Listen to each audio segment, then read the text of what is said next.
সবাই ভালো আছেন? শুকরিয়া তান বলুন আলহামদুলিল্লাহ। দাওয়াত মেহমান, বিশেষ করে আজকের এই মহতি মাহফিলের যিনারা প্রধান আকর্ষণ হিসেবে আছেন, তিনারা অলরেডি স্টেজে উপস্থিত রয়েছেন। শাহ আব্দুল্লাহ গাজীপুরি রাদিয়াল্লাহু তাআলা আনহু ইসলামী শাসিত ফোরামের শায়ের বিন্দুরা, ওনাদেরকে বসে রেখে আমি আলোচনা করব না, যেহেতু ভাইজান ঘোষণা দিয়ে ফেলেছেন আর আমাদের দাওয়াতে মেহমানগণ অলরেডি স্টেজে উপস্থিত রয়েছেন। এই বিদায় আমি সালাম বিনিময় করার লক্ষ্যে আপনাদের নিকটে হাজির হয়েছি। আমি একটি কথাই বলবো, যেহেতু মাইকটা পেয়েছি, আমার আপনার শিক্ষণীয় হিসাবে এই কথাটুকু বলবো। আমাদের পূর্বের বক্তা মাওলানা জাকির হোসেন আল কাদরি সাহেব খুব সুন্দরভাবে তিনি বলে গিয়েছেন যে আমরা এখন দেশে যেই একটা পরিস্থিতির মধ্যে রয়েছি, আমাদের আল্লাহর ওলিদের মাজার যেখানে আমরা জিয়ারত করি, জোরে বলে ঠিক না বেঠি? আমরা কি মাজার পূজা করি নাকি জিয়ারত করি?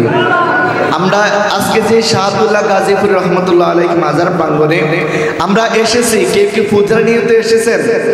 জোরে বলেন, পূজার নিয়তে এসেছেন? কিসের নিয়তে এসেছেন? আরো জোরে বলুন। বাচ্চাদেরকে জানান করে দেন, আমরা মাজার পূজা করি না, মাজার জিয়ারত করি। আর আল্লাহর ওলিদের মাজার জিয়ারত করলে মনে হয় আমাদের গুনাহ হয় নাকি? গুনাহ হয় নাকি সওয়াব হয়? এটাতে পড়া যায়।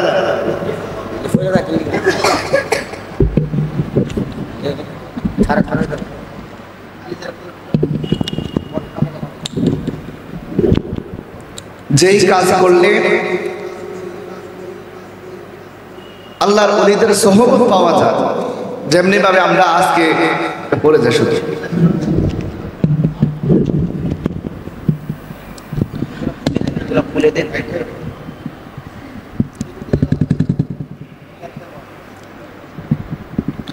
কি হয়েছে বুঝলাম না।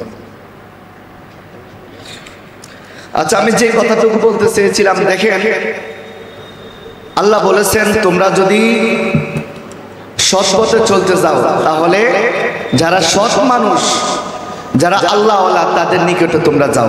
সুবহানাল্লাহ জোরে বলবেন না? আল্লাহর ওলিরা আল্লাহকে রাজি খুশি করে, আল্লাহকে সন্তুষ্ট করে আল্লাহর ওলি হয়েছেন। জোরে বলেন ঠিক না বেটি?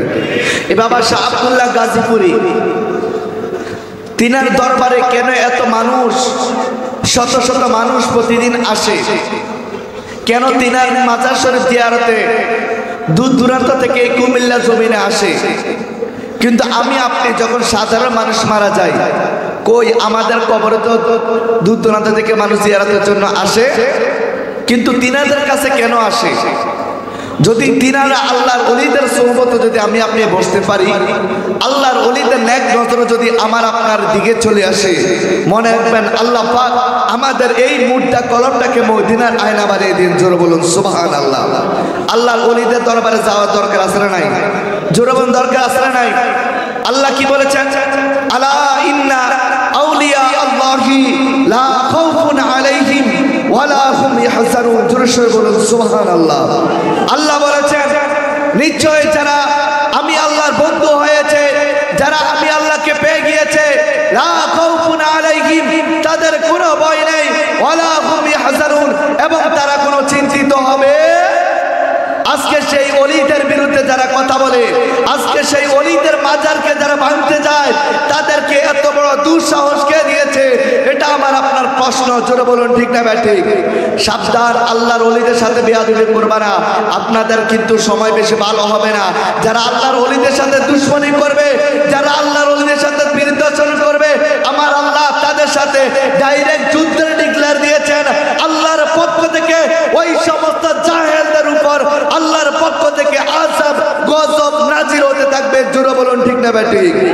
আল্লাহর ওলিদের মাজার আমরা জিয়ারত করি, আমরা পূজা করি না। দায়িত্বহীন গন্তে বলতে চাই, যারা আল্লাহর ওলিদের সাথে এত বড় শত্রু দাবি করো, তোমাদের সাথে কিসের দ্বন্দ্ব? তোমাদের সাথে তাদের কিসের এত দ্বন্দ্ব? তারা এই দেশে যদি না আসতো, এই ইসলামটা কখনো প্রতিষ্ঠিত হতো না। এই দেশে নবী এসে নাই, সাহাবায়ে কেরাম এসে নাই, এই দেশে আল্লাহর ওলিরা এসে এই দেশে ইসলামকে কায়েম করেছে।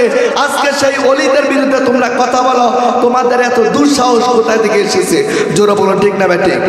আল্লাহ পাক তাদেরকে হেদায়েত নসিব করো। সকলে বলুন আমিন। আসসালামু আলাইকুম ওয়া রাহমাতুল্লাহি ওয়া বারাকাতুহু।